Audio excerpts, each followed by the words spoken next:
Nenggih menika ta sasananing Sang Pandhita Yaksa ingkang awasta Putut Jantaka. Aja dupeh wudut.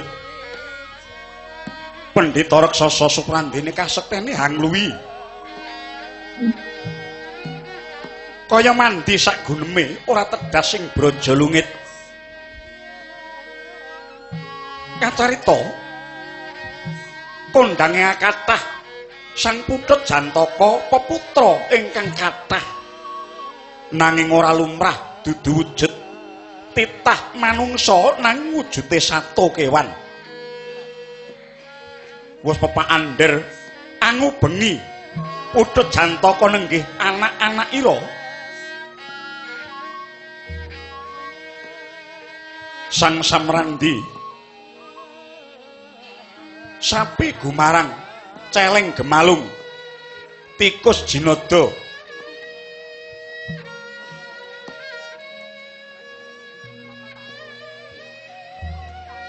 dateng kantun Sang Gajah Malabah miwah maksih kathah sadaya kewan-kewan gegremet nandya ewuh ing pambuti Sang Brahmana Begawan Putut Jantaka. Yare Sang Putut Jantaka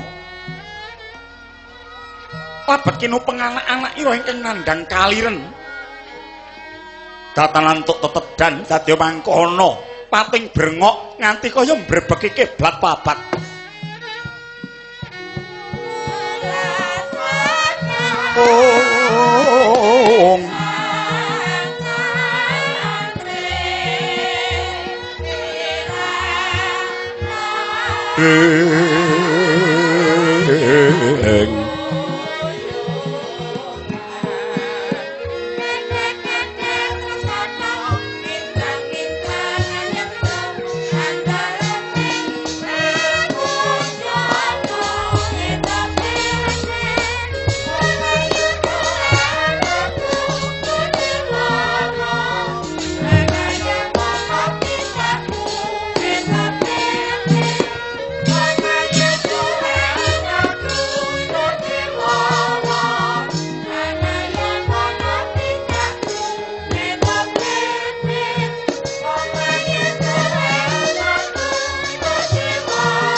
Yogya Malik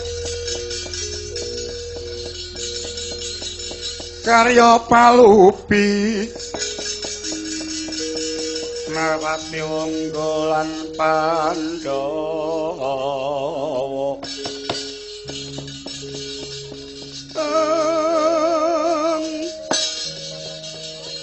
ora kata angi liyan Yaya Tunggil Ibu Siteng Kurupati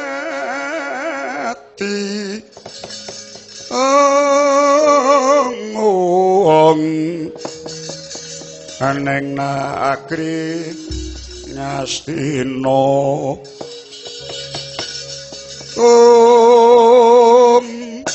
ong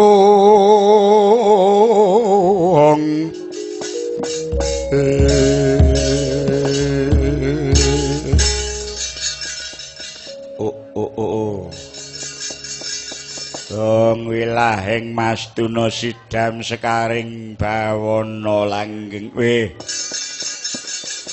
anak-anakku ngger kowe aja padha nangis ngger aku ngerti yen to ing kene garing ora ana tetanduran ingkang dadi pepancening pangan apa aku nek ora madang aku kaliren apa aku mengko yen ora mangan suket ora nyenggret gegodhongan aku bisa teko pati bopo wah wis ngeliye neh ngeliye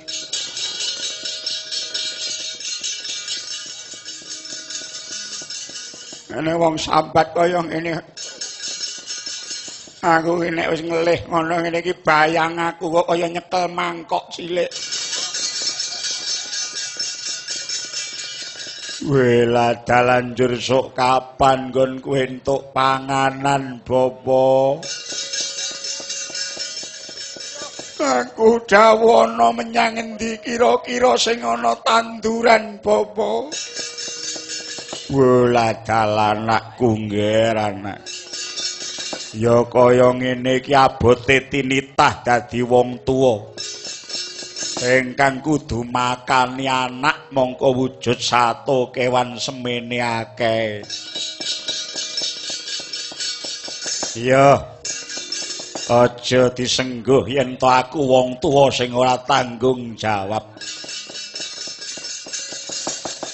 Gusti sing nitahake titahe ya ingkang brangkangan ya ingkang kumlip ingkang kumlawe ingkang rumangkang lebu kabeh kutu-kutu walangato uga iku mesti dipanceni panganan kinarya sambunging nyawane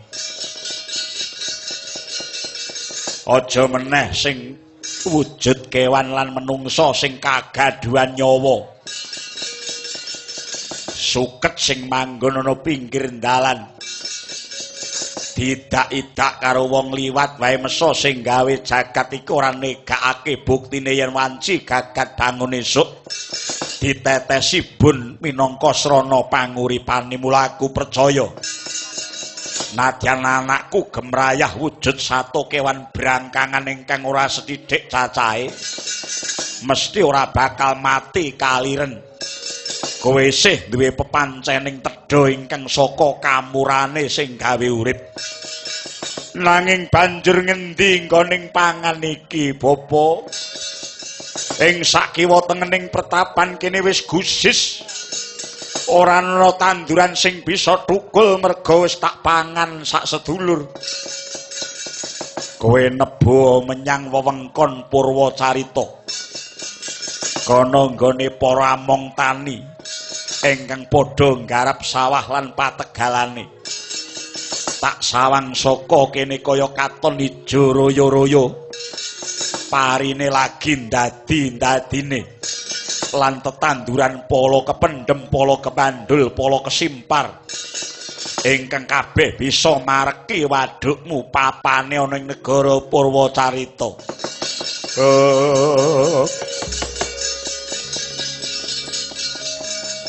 Pandita kinarya wangsit pindha kumbangi sepa madu sarining tawang yen ngono aku njaluk pamit aku njaluk aku njaluk pamit mara kake budhal metu dalan wetan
Ulah kalah. Anakku nggih anakku ya. Tak pepuji saka ing palungguhan kene kowe kalisa saka bebaya. Aja nganti kadenangan dening wong-wong kang padha duweni wenang wewengkoning Purwacarita. Nggonku tinitah dadi pandhita iki ora kendhat mung tansah semedi maladi ning aku nyenyuwun marang Dat kan Murwengdat. Nadyan to anak-anakku ora lumrah menungso nanging ideping tekadku mbok menawa iki dadi dalan ketrimaning tapaku.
Mingkar mingkuring pangkara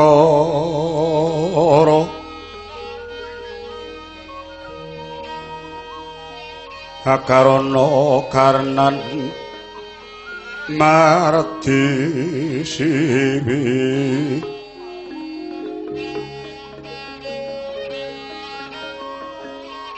sinawung resmining kidung sinukarta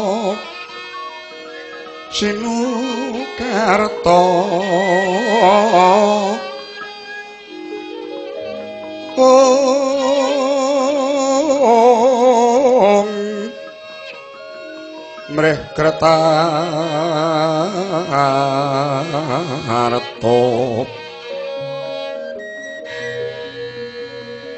mreh Kertarto pakartining ngelmu luwung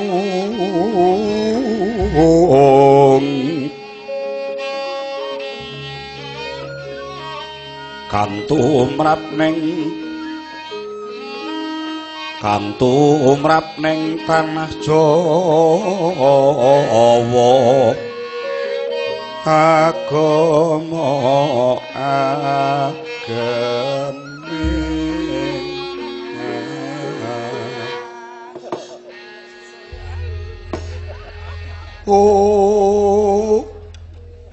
gawe-gawe ke wong Apa ta werdine mingkar mingkuring angkara. Sing bener ukara apa angkara nanging angkara. Mingkar mingkuring angkara tegese ngungkurke angkara murka. Akarana tegese sebab. Karenan tegese seneng. Mardi siwi sing bener dudu margi siwi.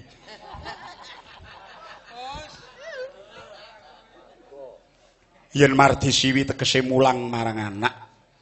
Sinawung dibarengi resmining kidung rarasing tembang. Sinuba sinukarta diluhurke, disurasa diaji-aji, diendah-endah. Sinuba sinukarta, sinukarta tegese direngga. Tugu sinukarta tegese tugu sing direngga-rengga. Mrih kertarta supaya ngrembaka. Pakartine ngelmu luhung tumaneming kawruh kasukman. Kang tumrap ning tanah Jawa wis ngarani agama ageming haji.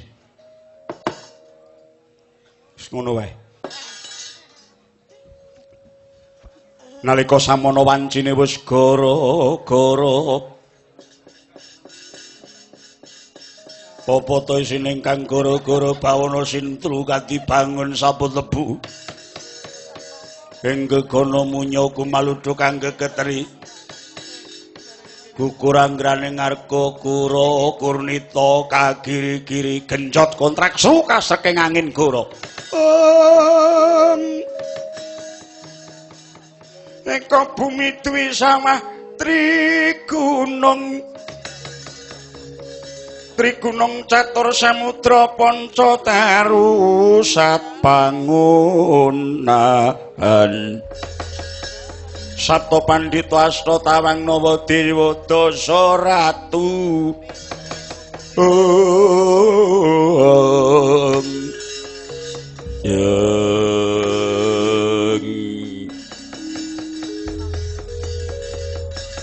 Gara-garane wis sirna.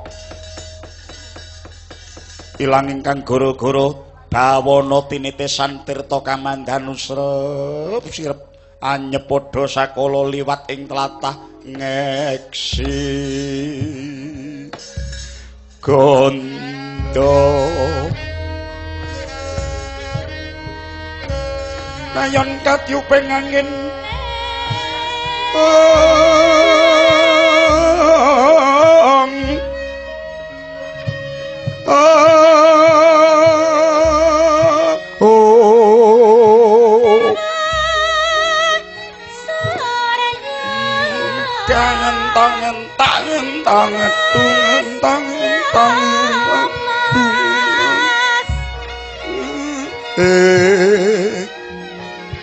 lali-lali jangan tak dengku ngedang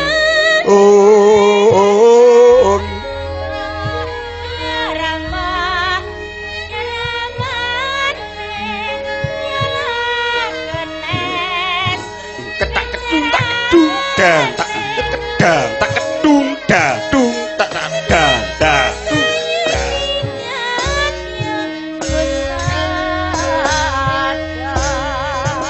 jaling-jaling talaga kalingangit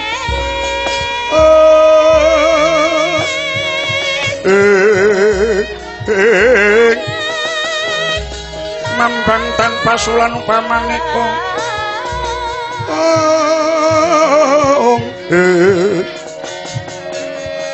lintang tulya kusuma panjra semawur lumrang kang sari pindha calata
Lagon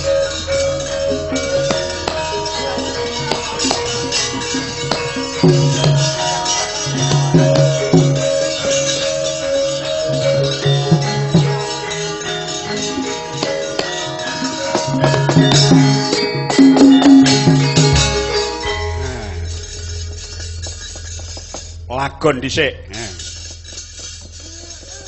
Lagon dhisik. Nini.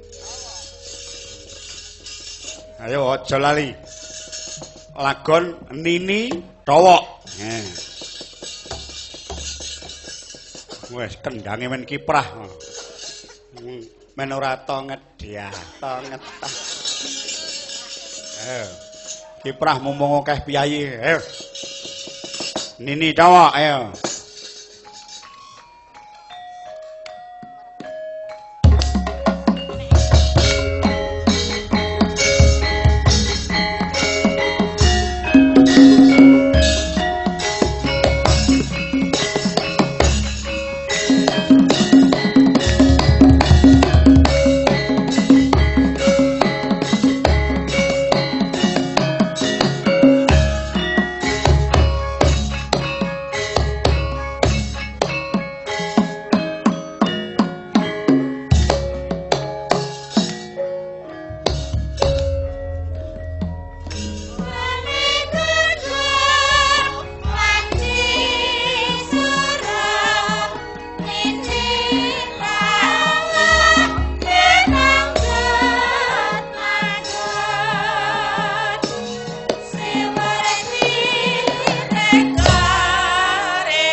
Awas.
Ayo yuk.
Apik kok. Wah, sing surak keri dhewe bareng wetenge wareg. Oh, sik.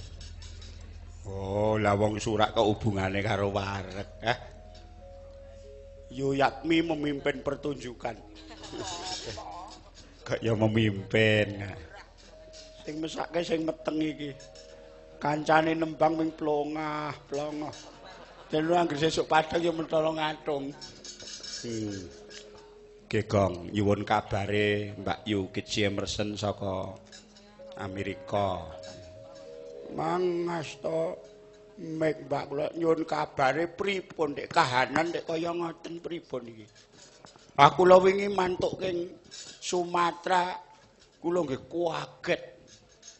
Ha wong pesawat kok jempalik koprol. Tudune kok aku ya ora apa-apa wah. Mudyar cecekku. Ah wis bojoku abene ra tau gujengan aku terus ngekep. Allah. Allah.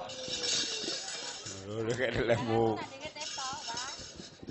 Apa-apa kang ditumpaki cipta nek. Iki kok nek dikandhake yadi ngono. Dedek nuwun sugeng dalu Mbak Kiji Emerson. Sugeng dalu Mas Bagong. Oh alah, Mbak kula niki watuk ke sore wau sampean mboten menangi. Anggo sekecap watuk. Oh alah. Pripun kabare? Nggih, saya kemawon nanging kala wau kula nggih liwat ngancuk ping kalih. Saking Solo. Nggih. Mboten sios mandhep amargi cuaca nggih awan sanget. Terus? Dados mendadak teng Surabaya. Ora. Nggih. Liwat dhuwur mriku wau. Nggih. Oh, mriki nggih nagek srepek teng Sampak wau. Bener. Bener mula ngali teng Sampak anu niku mak gebrepeken pesawat wau. Cetha niku pun. Kok banding guyu tak antem sisan. Kok ya melu-melu apa. Niki srepek teng Sampak wau genah gebrepeken, Mbak. Terus pripun dugi Surabaya? Nggih, janipun rencana kula nggih badhe mandhep, badhe nyarter mobil. Saking Surabaya. Saking Surabaya, ben mobil kula wonten Solo nggih nusul. Nanging mboten pikantuk mandhap saking pesawat. Oh. Teng jero mawon. Nggih, mboten pikantuk, namung ganti bakar bensin niku, bahan bakar ngentosi cuaca wonten Solo ngentosi setunggal jam napa. Terus munggah melih. Nggih. Teng Solo melih. Nggih, liwat mriki melih. Oh, mriko wau nggih lajeng kedatonan wau ngono. Ketara niku. Nek mboten nggih pen lagu Banyuwangi bawane pas Purwati wau lho. Iko wau. Nggih, leres. Nggih dumugi Solo jam 7, jam 8 ngaten. Tesih nekat tindak mriki. Nggih, tasih nekat. Amargi mboten purun kantun. Niki lampahipun khusus lampah kuno nggih. Nggih, pundutane. Lho niki mau lak critane ruwatan to, Mbak. Oh nggih. Dek wau siang enten pengajian enten ruwatan. Nggih. Anu Mbah Damiri. Nggih. Iku ngruwat bumi. Lah niki dalu niki nek cara kuna niku lakon ngeten nggih lakon ruwat bumi. Padha kalih bangsa Sri Mulih ngoten niku sami. Ning mriki lakon tuwek. Ngoten dadi sakderenge Ramayana Mahabharata niku mlebu teng mriki, mbah-mbahe dhewe niku pun gadah lakon ngeten niki. Dados khusus Jawa nggih. Nggih niku membuktikan bahwa mbah-mbah kita niku nggih gadah wayang utawi wayang niku asli Indonesia. Oh nggih. Dados lakon menika sanes saking India nggih. Kak Crios ngaten mboten. Nggih. Terus pripun? Wau mudune mboten napa-napa ta? Mboten napa-napa, sampun cerah wonten Solo. Nggih, syukur lah. Nanging sampun jam 7 lajeng kula nggih dereng adus nggih. Lajeng jam 8 jam 9 nggih. Layak. Dumugi mriki jam 11. Nggih. Layak kok. Wis keng mriki wangi mawon mboten. Oh, sampun anu mandhap wonten. Oh, wis siram, wis siram. Nggih, matur nuwun. Wah. Nggih kedah-kedahe katresnan panjenengan dhateng kabudayan nggih, Mbak nggih. Nggih. Nggih, niki nggen sinden meteng, Mbak. Oh, nggih. Benjing ajeng Mbak Ika nggih. Kula beto benjing. Oh, nggih, matur nuwun. Ajeng kula cak ngantek sak laire. Nggih. Nggih. Anu nggih, Mbak. Nggih. Panjenengan mangasta gender nggih, Mbak. Gender. Sekedhap mawon. Oh, nggih. Ditambah kangen ning sing ngendang ben Nur niku. Iku pesenan Ibu Joko niki. Timbang wit wau sore mung badhok wae. Sinden kok kancane do nyinden kok menggaglak. Wis ora digawa ngoyo-oyo kok gur ngusungi wong mangan aku. Terus Yati bareng iki menang-meneng wis tembal-tembel wae ket mau. Ah ora ketara nek panganane do akeh anggere nglebokke tutupi kacu. Ket mau kok klewak-klewek wae. Kendange kok, anakno kok. Men kendangi Nur iki. Apa kowe rono to Nur ngadeg-ngadeg sithik men ra jimpe sikilmu. Kowe rono wae. Tolongane sing isih enom. Nang rono. Nyat, nyang ngono. Ora ranekne wong kei dhuwit kowe.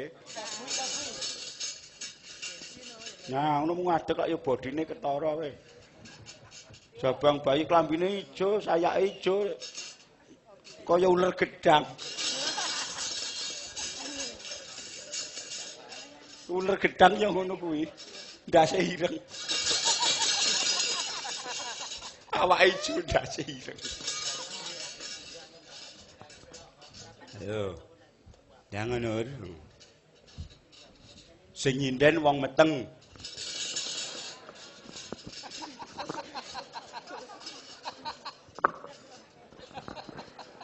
Sing nyinden wong meteng sing ngendang wong bar bayi.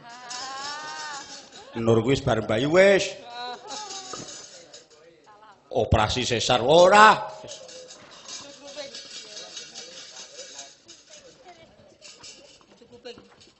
Jahit kabeh. Jahit kabeh. Ora dingengei. Nduk, nembang anu. Sing kira-kira sinom apa sing gampang wae apa? Ya. Sinom. Ya, oke. Parijoto, sinom.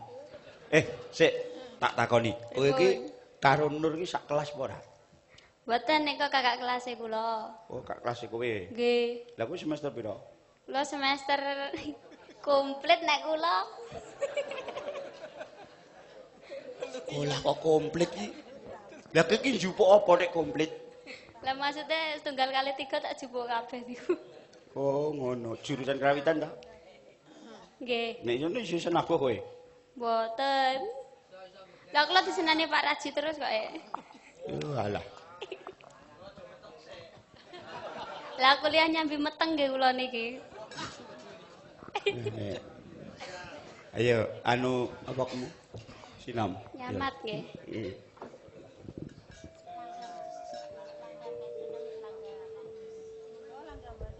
Langgam. Oh, sik njaluke sing ngendang apa wis? Oh, langgam. Titenono engko nek bar langgam tak seragenke. Nur ben Mudiar. Ya iso aku mesti. Ayo, langgam ayo, ayo Pak ya. Langgam.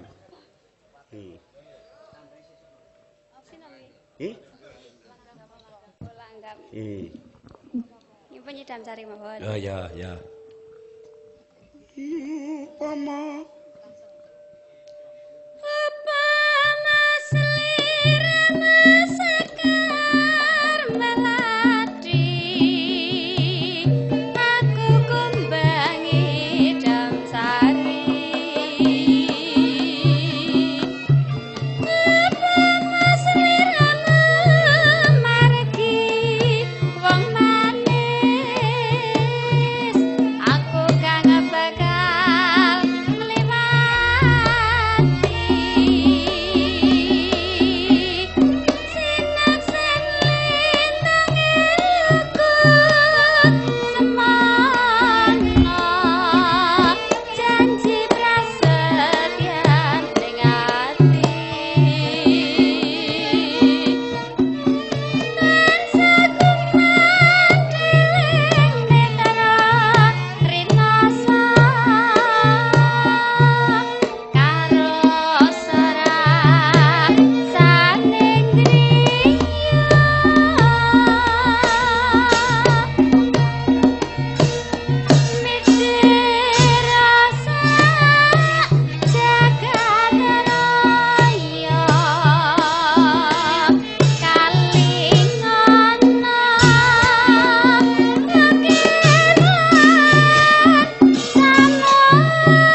Mutiara cecekmu.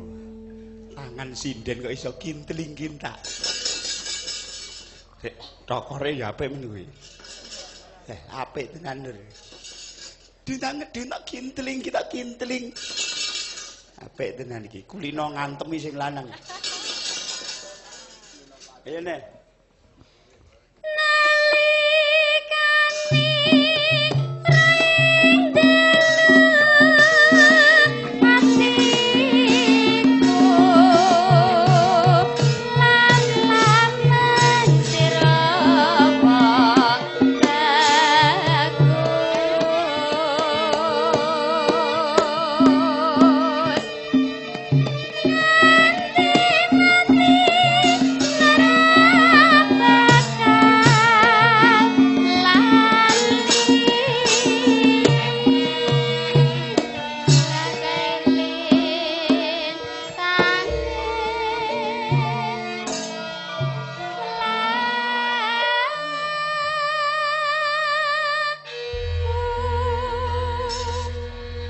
Sing nabuh kaya dikendangi Pak Muji.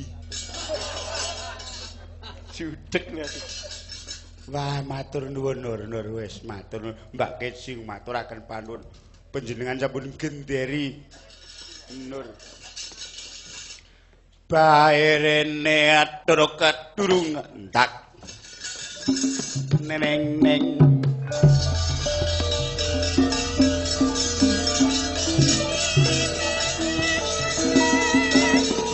Delik nang endi ae?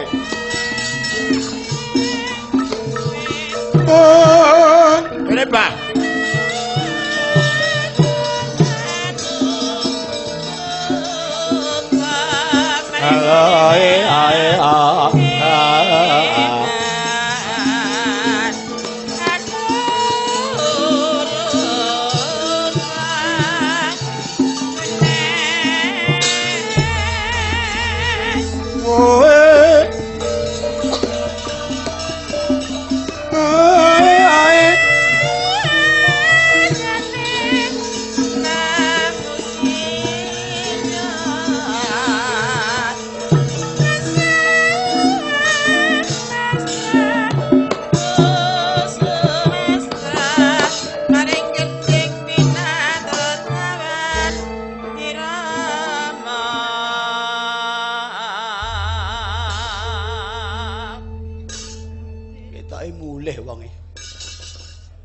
piye to, Gong?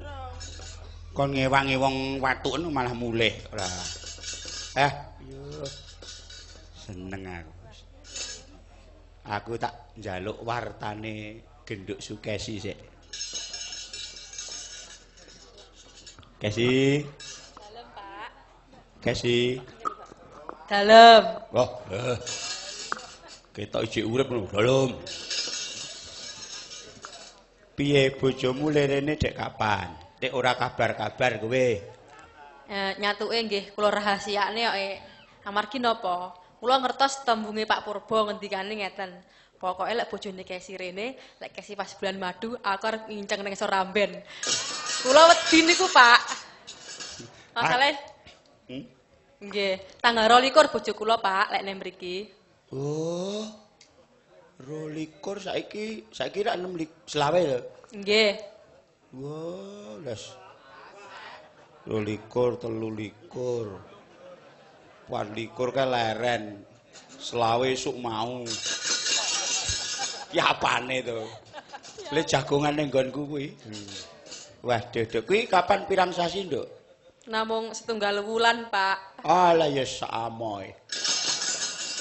Apane le dolan-dolan kuwi nang Republik iki? Iya, waduh, Kes.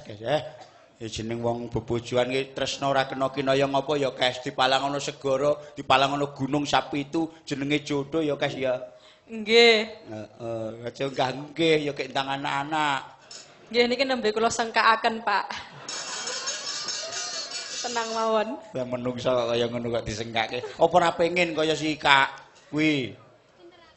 Lah nggih pengen asine kula niku kalah kali adik-adik kelas kula niki yo. Ha iya kuwi. Piye carane ngono? Wong kaya ndadak di wong kuwi pancen urung dikarepke mergo sing kakung lak yo sik pisah adoh ngono lho. Engko nek anak-anak apa ora repot wong mboke mulang pegawe negeri terus anake sing ngopeni sapa mbayar. Anakmu titipno aku wae tak tutuke ndase. Ora. Anakmu mesti bagus kae lho Kes nek lanang. Nggih mugi-mugi mawon, Pak. Heeh, pake putih mbok ireng ngono. Oh alah nggih pun sia-sia kalih kula to, Pak. Lah sia-sia ning dadi iki bukti nyatane biasane wong nek Indo ngono kuwi mesti apik kae. Bintang-bintang film kae Indo kae. Nggih, leres, Pak. Nek ora pake Jerman karo Jawa, nek ora ya sing buke Nederland pake Jawa ngono kuwi. Bintang-bintang film kae. Kae cangkeme pitik semuni ngopo kae. Kesi. Ya, selamat ya, Kes ya. Nggih. Yang penting kowe meling apa? Sadurunge kowe mangkat bulan madu. Bulan madu kok meling to, Pak? Ya karo kanca-kanca karo masyarakat kabeh. Nggih kula nyuwun pendonga kalih sedaya mawon warga masyarakat ingkang sami mirsani mugi-mugi kula ndang dipun paringana putra enggal meteng ngoten, Pak. Lek cangkeme le wantah lho. Mugi-mugi kula ndang meteng. Bobot ngono apa nggerbini ngono. Jenenge niku kok, Pak. Mugi-mugi saged enggal mlenthung. Oh alah Kesi. Jenengane ketoke kok mau elek men to, Pak. Kula wau gumun ndek sonten kalih panjenengan. Ngapa? Tasih bocah cilik kok nggih tega ngambungi sengak-sengok lho, Pak. Mbok dinteni nganti 17 tahun ngoten lho, Pak. Sian. Lah kowe timbang arep ngambung kowe jarahe ra ilok-ilok. Sayane dadi sindenku kok. Demak kowe ora kira gebangeten aku iki. Apa wong semen iki ora nekseni nek aku iki alim-alime wong. Tenan aku, sindenku semono kae iki ora enek sing kedemok ngono wae. Wong nek teko ngono wae aku ora wani nyalami kok. Alah kula ngerti jenengan kalih Mbak Purwati ning ngarep lawang sengak-sengok kiwa tengen ya. Kuandake bojoku kwampleng mudyar kowe. Kosek Kesi. Saiki ning kene sing enek Pak Purba kalih panjenengane Bu Purba nek kowe tumbak cucukan tak ampril lambemu kowe. Oh. Buktine. Meneng apa tak bantu men rada urip jarakmu. Iki Kesi iki wong bingung mergo bojone ra mulih-mulih ngantek lamur mripate. Ora iso mbedake antara Purbasmara karo Sumarna. Lah nek Mbah Marno menika pancen bener. Ah, Awan mau wong dijawil. sing iki sing ngruwat mau awan kok. Daraki aku ya mi.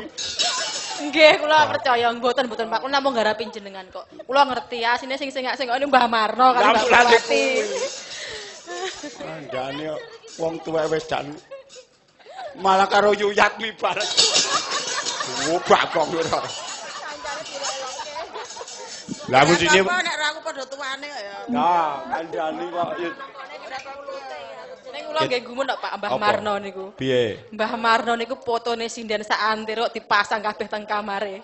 Isine fotone sinden ayu-ayu sunyani Mbak Purwati Hiromi. Lha kula kok mboten enten dhewe to, Pak. Nggon kula. Kowe iki karo kowe gedhinge setengah mudyar. Lah napa? Lah kowe iki jare wong dek ben tau ngendika karo aku kok. Mboten to, Pak. Kok gambare Kesi kok mboten mang pasang dhewe teng kamar. Ah piye tak pasang dipupuri raine iki kok klawu ngono lho. Ora njoh putih ngono lho. Nggih dasare ireng ngeten niki ya, Pak. Lek ireng niku biasanya tiang niku wantek ngoten lho, Pak. Heeh, ning beda fotone Purwati dipasang ning ora nganggo ndas. Meng gulu mudun. Ngono, aduh apik. Aduh, do Kesi. Nembang ya sih. Nggih, Pak. Ning niki kula nggih rada pilek kok, Pak. Ora apa-apa sing penting duwite. Wong nyambut gawe sing penting ngasile. Oh, nggih. Heeh. Ning kula non Bojomu oleh-oleh apa? bojo kula oleh-oleh kuwatah, Pak. Enten coklat, enten anggur. Alah, gaglaken dhewe. Wong aku lara gula kok tawani coklat ora.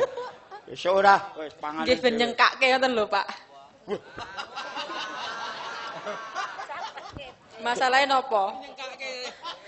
Ndi bojomu ndi mau?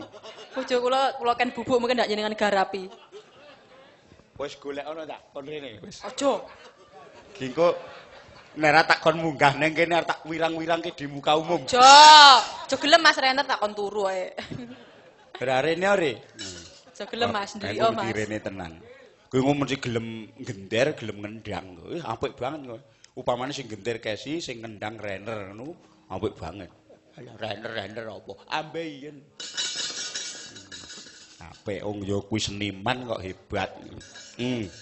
Ya guys, kowe bawa nggo nguran-urani bojomu.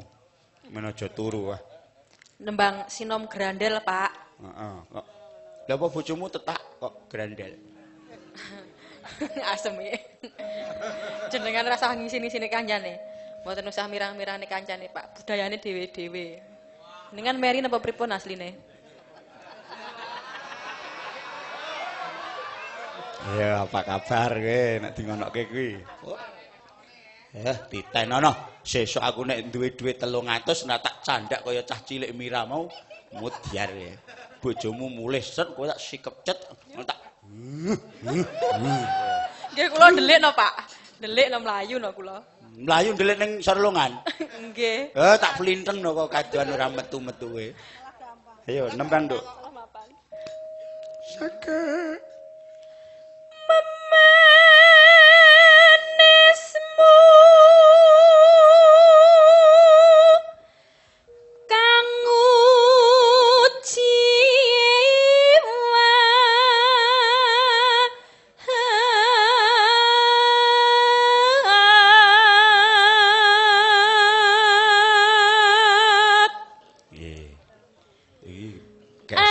kang Agah. Ya tuh jenengan selani Ya ora wis meneng aku. Meneng men kaya kuburan kae wis. Agawe rujiting gale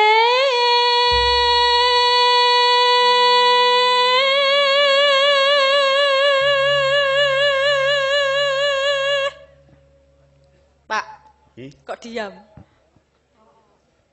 Ya ampun, tidak dijawab toh, Masya Allah. Awas. Pak.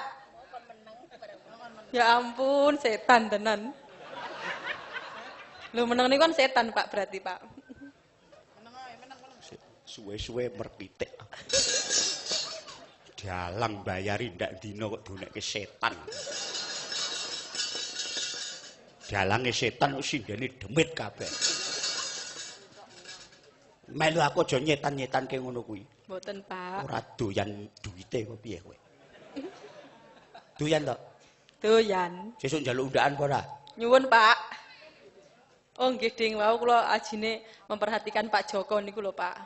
Priyayi kok saya suwe saya mundak sembarang-barangipun. Ingkang spesial wau kula tamataken nggih bringosesan saya ketel ngoten lho, Pak. Pak Joko niku. Apa ora ngerti nek kuwi pancen digawe supaya Bu Joko seneng. Mergo kuwi kena nggo gujengan.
Kalimantan. Aduh.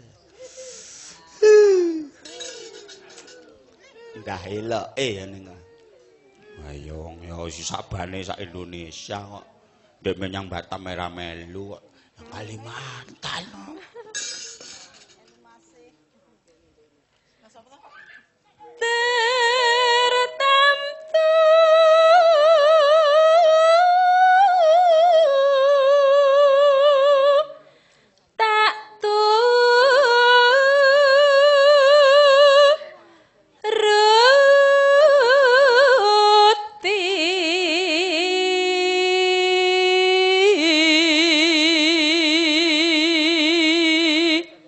Kira-kira anane jero ki ya mergo cengkoke gedawan.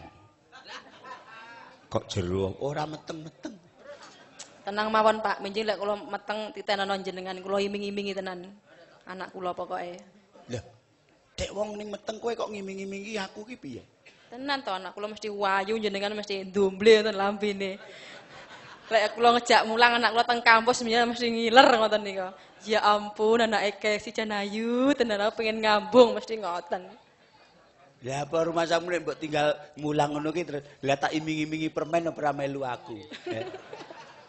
Anggris kena tak pondong cemot ngono tak gona metu mongko kowe mulang ora ngerti ya tutuki ndiase. Ya ampun. Ibarat apa ora ibarat? Ora ibarat tok. Rasakno ngamer-ngameri anake ayu. Nyatane sak yaene ya ora iso meteng tenan adahe bayi ngalih ning cengel kowe. Wong numpak. Alah numpak apa? Numpak aku nyatane ya. Panjenengan niku pun nyedak-nyedake ngoten to, Pak. Kudune dalang rombongan kanca niku to panjenengan. Kudune ngewangi ngono apa piye? Modele lho, pedene lho muni kaya ngono peh. Ngajenge tiyang kathah niku lho, Pak. Lha lek dene ngewangi ndedonga. Nah, niku karep kula. Panjenengan mesti sing beda mesti nek nafsir. Ayo. Ibarat wong numpak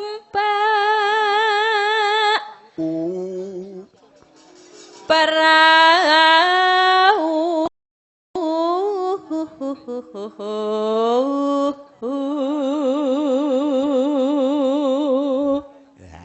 pamer sesuk men dijak di Cengkok kula apik-apik kaya ngeten iki bayarane mboten jenengan undak-undaki ngeten kok, Pak. Pak malah dicowok terus, Pak. Bumbun kula. Sik nyangkem bae wong. Tenan kok, Yo kekno kono. Pundi, Pak? Ora kula nyangkem kono. Yo nggur 1000, Pak. Kecil. 1000. Tumbas mie ayam ra entuk napa-napa lho, Pak. Nggih lumayan damel tumbas. Ditampani iki Bang Bayi. Ya lumayan Pak, damel sanggup anak kula benjing nek sekolah. Lumampah tanpa walah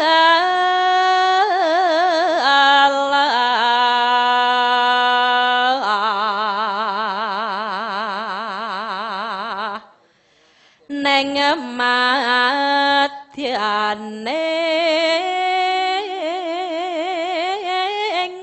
jala nidi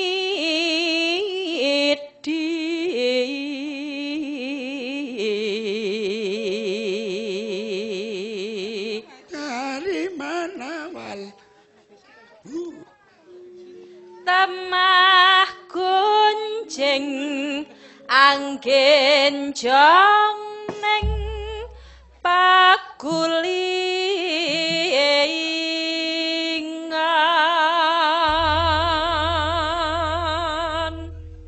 Iki terus diteruske langgame sapa? Bledek. Bledek. Bledek Purwati kuwi. Heeh. Ya, Dek. Iki jane sing bledek ki apane to, Kang? Lha kuwi nek jebrot apa ora mak duar. Bledek yo men, nggo komplit-komplit anu mayangkara. Ning rak ijo manak. Ya seh iso jane paning pun kula sumpeti. Pun mboten pengin loro mawon dobane sing sak apik-apike. Lah ya malah meneri sing lanang nek ngono. Jenenge wong wedok iso nyuwargake wong lanang ya ngono kuwi nek wis ora gelem anak wis nyuwargake wong lanang. Sing kaul sapa? Oh, wong enong ya. Kowal kaul. Yo dilanggamke, Pur. Batis manis pupus tebu saupama aja ngucap ora tegas tanpa guna batis manis sarpa langking saupama